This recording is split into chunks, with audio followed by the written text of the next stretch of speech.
Bro എന്നാലേ ആരായിരിക്കും ഗംഗയുടെ മുറിയിൽ മൈക്ക് വെച്ച്? ഞാൻ. ബ്രോയാ? അതെ, ഞാൻ തന്നെ ആ കല്യാണിയെ കൊണ്ട് ഗംഗയുടെ മുറിയിൽ ആ മൈക്ക് വെപ്പിച്ചത്. അല്ല, എന്നിട്ട് കല്യാണി ആ മുറി കയറിയത് ഫുട്ടേജിൽ കണ്ടില്ലല്ലോ. കൊള്ളാം അരവിന്ദേ. 2 ദിവസം മുമ്പ് ഈ വീട്ടിലെ CCTV വെച്ച് എനിക്ക് കല്യാണി ഗംഗയുടെ മുറിയിൽ കയറുന്നത് CCTVയിൽ തെളിയുമെന്ന് അറിഞ്ഞൂടെ? കല്യാണി മൈക്ക് ഫിറ്റ് ചെയ്യാൻ കയറിയ സമയത്ത് ആ CCTV ഓഫാക്കി വെച്ചിരുന്നു. അത് മാത്രം റെക്കോർഡാവാത്തത്. എന്നാ ബുദ്ധിയാണ്. ഒരു മിനിറ്റ്, എന്നാലേ ഈ ലാപ്പ് കൂടി കൊണ്ട് എനിക്കിവിടെ കുറച്ച് പണിയുണ്ട്. എന്നാലും ബ്രോയുടെ ഒരു ബുദ്ധി.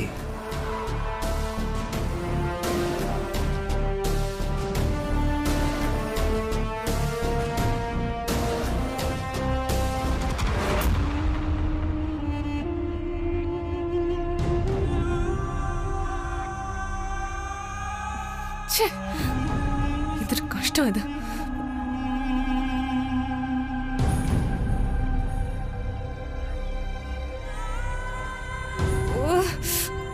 ഒരു ആവശ്യത്തിന് വിളിച്ച കിട്ടില്ല. മോശം.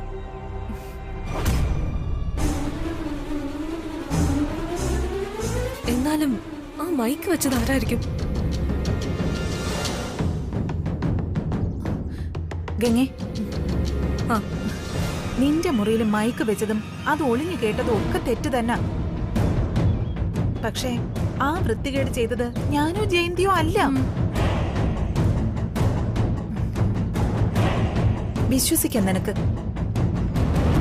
അതെ, ജയന്തി നിന്റെ മുറിയിൽ ഒളിച്ചു കയറിയത് മയക്ക് വെക്കാനൊന്നും അല്ല.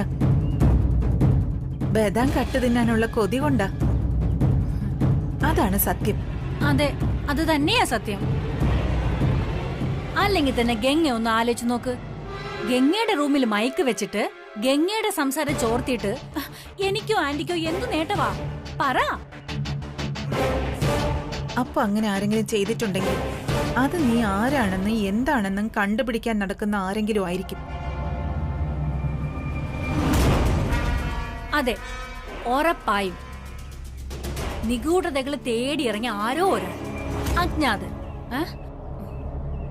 എന്താ ഗംഗെ, ഞാൻ പറഞ്ഞ ശരിയല്ലേ? നിഗൂഢതയോ? എന്ത് നിഗൂഢത? ആ, അതെ, എന്ത് നിഗൂഢത? ഇനി അങ്ങനെ ആണെങ്കിൽ അത് ആനന്ദാകാനേ വഴിയുള്ളൂ. അതെ, ആനന്ദ് തന്നെ. പക്ഷേ നമ്മുടെ ആനന്ദ് ഒരിക്കലും നിന്റെ മുറിക്കകത്ത് കയറി മൈക്ക് ഫിക്സ് ചെയ്യുമെന്ന് തോന്നുന്നില്ല. പിന്നെ ഐഡിയ ആനന്ദിന്റേതും അത് സെറ്റ് ചെയ്തത് ആ അടുക്കളക്കാരിയും ആയിരിക്കും. അയ്യോ, സൂപ്പർ ഐഡിയ അല്ലേ ആന്റി?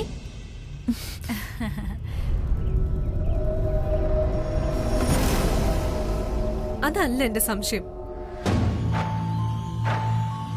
ജയന്തി റൂമിൽ കയറുന്നതും ഇറങ്ങി പോകുന്നതും ഒക്കെ ആ CCTV ഫുട്ടേജിൽ കണ്ടല്ലോ. അതില് കല്യാണി എന്റെ റൂമിലേക്ക് വരുന്നതും പോകുന്നതും ഒന്നും കണ്ടില്ലല്ലോ. കാണാതെ കല്യാണിയാണ് മൈക്ക് ഫിറ്റ് ചെയ്തെന്ന് എങ്ങനെ വിശ്വസിക്കും? നിന്റെ ചോദ്യമൊക്കെ ന്യായമാണ്. പക്ഷെ നീ ഒരു കാര്യം ആലോചിക്കണം. ഈ വീട്ടിൽ CCTV ഫിറ്റ് ചെയ്തതും അതിന്റെ കാര്യങ്ങൾ നോക്കുന്നതും ആനന്ദ.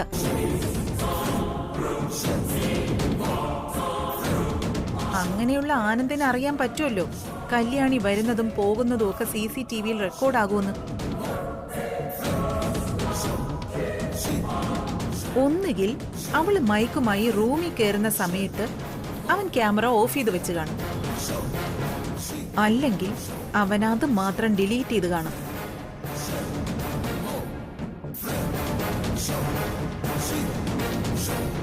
അത് തന്നെയായിരിക്കും സംഭവിച്ചത്. ഇത് വെറുതെ വിടാൻ പാടില്ല.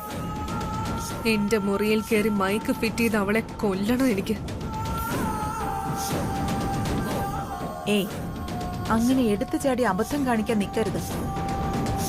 ഇപ്പോ അവൾ ഇതിന്നൊരു തിരിച്ചടി പ്രതീക്ഷിക്കുന്നുണ്ടാവും. ശത്രു കരുതലോടെ ഇരിക്കുമ്പോഴല്ല, അപ്രതീക്ഷിത സമയത്താവണം ആക്രമിക്കാൻ. എടുത്തു ചാടി ചെയ്തതെല്ലാം പരാജയത്തിലല്ലേ എത്തിയിട്ടുള്ളൂ. അത് ശരിയാ. വെയിറ്റ്. ആ ഗംഗേ, ഞാനൊന്ന് പുറത്തേക്ക് പോവാ. ഒരു ചെറിയ ഷോപ്പിംഗ്. നീ വരുന്നോ? ഇല്ല, ആന്റി പോയിട്ട് വാ. ശരി. ആന്റി, അതെ, ആ ഷോപ്പിങ്ങിന് ഞാനും കൂടി വന്നാലോ എന്നൊരു ആലോചന ഇല്ലാതെയില്ല. ആലോചിച്ചോ, നന്നായിട്ട് ആലോചിച്ചോ. അല്ലെ, ഞാൻ എപ്പോഴേക്കും പോയിട്ട് വരാവേ.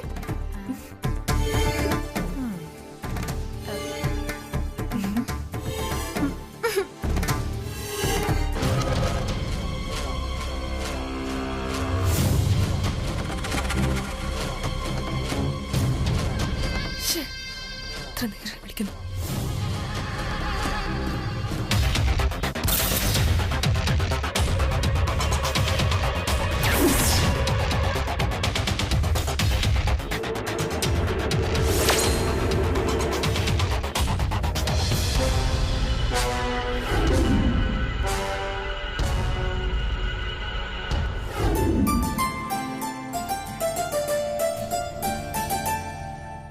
അതെ അതെ, അരവിന്ദ് വിളിച്ചിട്ടുണ്ടാവും അറിയാം. എന്നാലും ഞാനൊന്ന് സോമയൊന്ന് ഓർമ്മപ്പെടുത്താൻ വേണ്ടി വിളിച്ചതാ. ഓക്കെ, ഏതായാലും സദ്യ ഗംഗേമാക്കണം.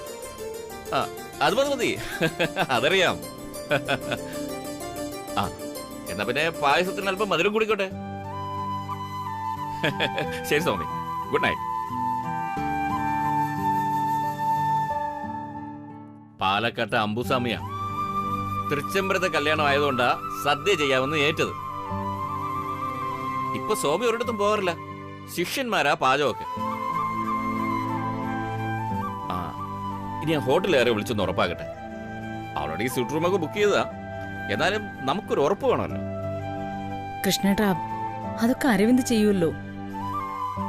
അല്ലെങ്കിൽ അതൊക്കെ സ്റ്റെല്ല വന്നിട്ട് നാളെ ഏർപ്പാട് ചെയ്യാം. ഒക്കെ ശരി തന്നെയാണ്. എന്നാലും സ്വന്തം മക്കളുടെ കല്യാണം, അതിലൊരു അച്ഛൻ കാണിക്കുന്ന ഉത്തരവാദിത്വം, അതൊക്കെ ഒരു അനുഭൂതിയല്ലേ. എന്നും പറ്റുന്ന ഒരു കാര്യമല്ലല്ലോ അത്. കൃഷ്ണേട്ടാ, ഇന്നിവിടെ നടന്ന സംഭവങ്ങളൊക്കെ മറന്നു. എന്നാലും ആ ഗംഗയുടെ മുറിയിൽ മയക്ക് വെച്ചത് ആരായിരിക്കും? ഏതായാലും ജയന്തി ആവാൻ വഴിയില്ല. അവള് വല്ലതും കട്ടു തിന്നാൻ കയറിയതാവും. ആ ഹലോ, അതെ അതെ, രണ്ടും രണ്ട് മുഹൂർത്തത്തിലാ. ആ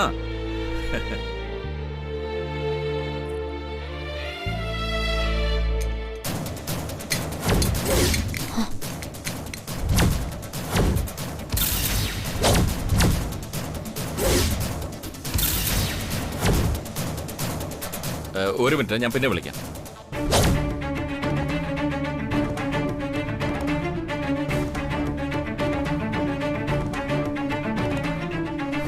സിന്ദൂരം മുഴുവൻ നിലത്തായല്ലോ. സ്റ്റാഫിനെ വിളിച്ച് ക്ലീൻ ചെയ്യാൻ പറയാം. കൃഷ്ണേട്ടാ, ഞാൻ പറഞ്ഞില്ലേ, എന്തോ ആപത്ത് വരാൻ പോകുന്നതിന്റെ സൂചന ഏതൊക്കെ. സീമന്തരേഖയിൽ ചേർത്തുന്ന സിന്ദൂരോ ചെപ്പോടെ നിലത്ത് വീണത്. അഖില, എന്താ ഇത്? ഇവിടെ ഇപ്പൊ എന്താ സംഭവിച്ചത്? ഒരു സിന്ദൂര ചെപ്പ് താഴെ വീണു. ആ സ്ഥാനത്ത് ഒരു കണ്ണാടി ആയിരുന്നെങ്കിൽ അത് പൊട്ടിപ്പോയാന്. ഇത് വീണ്ടും ഉപയോഗിക്കാവുന്നതല്ലേ ഉള്ളൂ.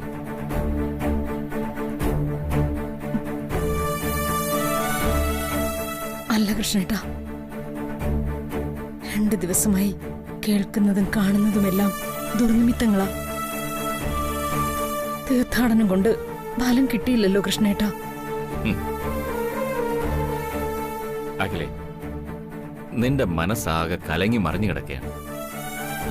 ആ കലക്കം തീരാൻ ഞാൻ നോക്കിയിട്ട് നിന്റെ ഇളയച്ചനെ വരുത്തിയേ നിവൃത്തിയുള്ളൂ.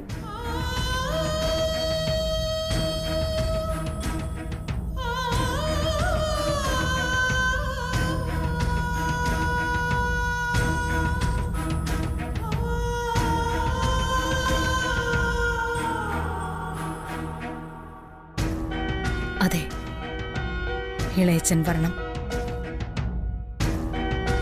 ഇളയച്ചൻ വന്നേ പറ്റൂ കൃഷ്ണേട്ടാ.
അപ്പോ തൃച്ചംബരത്ത് കടന്നുകൂടിയ ഗംഗ നാഗവടത്ത് പ്രിയങ്കാവർമ്മയുടെ അനുജത്തി.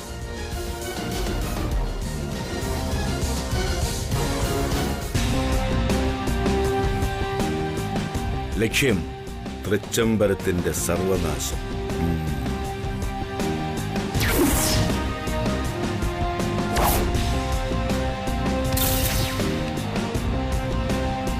ഒരിക്കലും ആനന്ദും ഗംഗയും തമ്മിലുള്ള ഈ കല്യാണം നടക്കരുത്.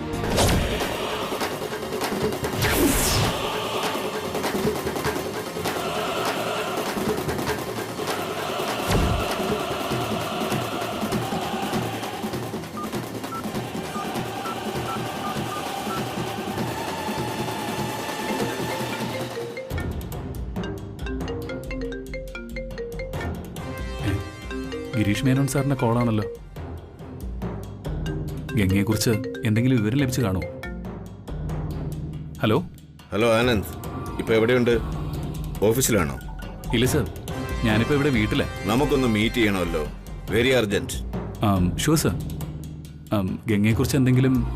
അതെ, ഗംഗയെക്കുറിച്ച് ചില പ്രധാന തെളിവുകൾ കിട്ടിയിട്ടുണ്ട്.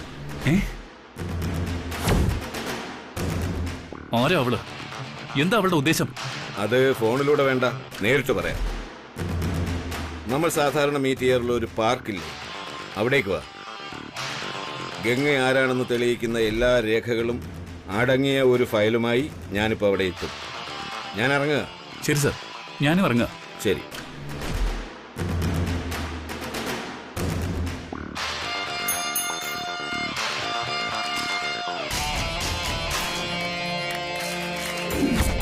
ഗോപി സർ, ഞാനൊന്ന് പുറത്തു പോകും.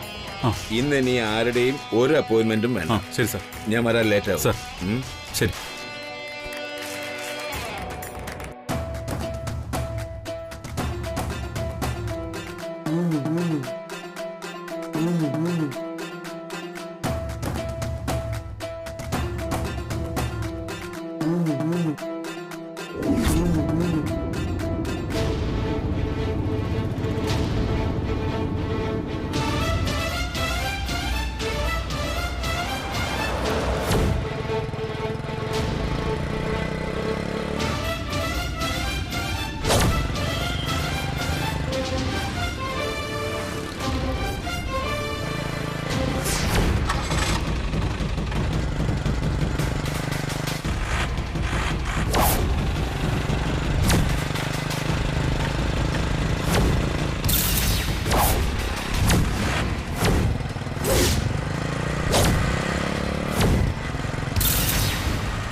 ഹലോ. ഏയ് സോറി, ഞാനൊരു അർജന്റ് മീറ്റിംഗിന് പോവാ. Call me later.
മനസ്സിലാകുന്നില്ല. ഉമ്മാരിടിച്ചിട്ട് പോയതാ.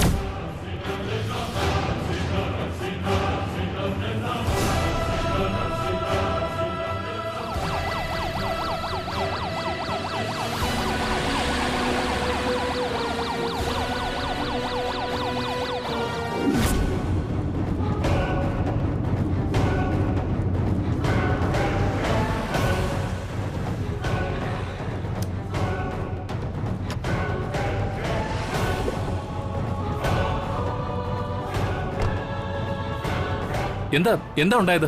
ആക്സിഡന്റാ സാറേ.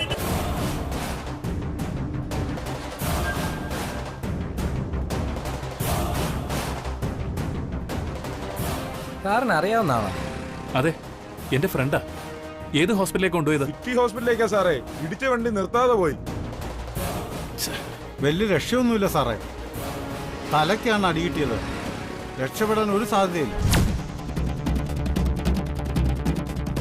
പോലീസിനെ അറിയിക്കണ്ടേ?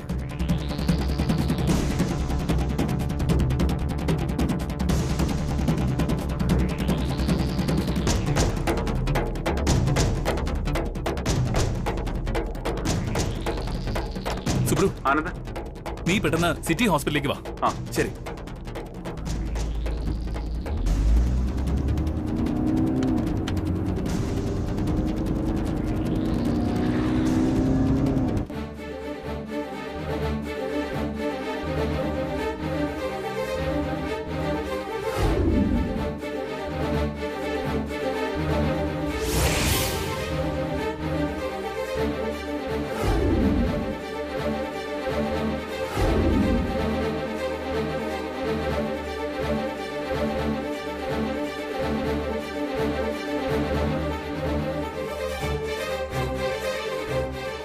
അഖിലേ, എന്താ നിനക്ക് പറ്റിയത്? ഈ വീട്ടിൽ വന്ന് കയറിയത് മുതൽ ഞാൻ ശ്രദ്ധിക്കുകയാണ്. എന്തൊക്കെയോ ആലോചിച്ച് ഒറ്റപ്പെട്ട് നിൽക്കുന്നു. അത് കൃഷ്ണേട്ടാൻ, ഞാൻ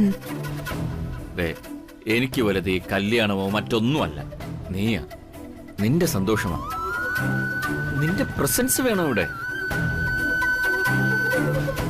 കൃഷ്ണേട്ടാ, ഞാൻ പറഞ്ഞില്ലേ, 2 ദിവസമായി കാണുന്നതും കേൾക്കുന്നതുമെല്ലാം.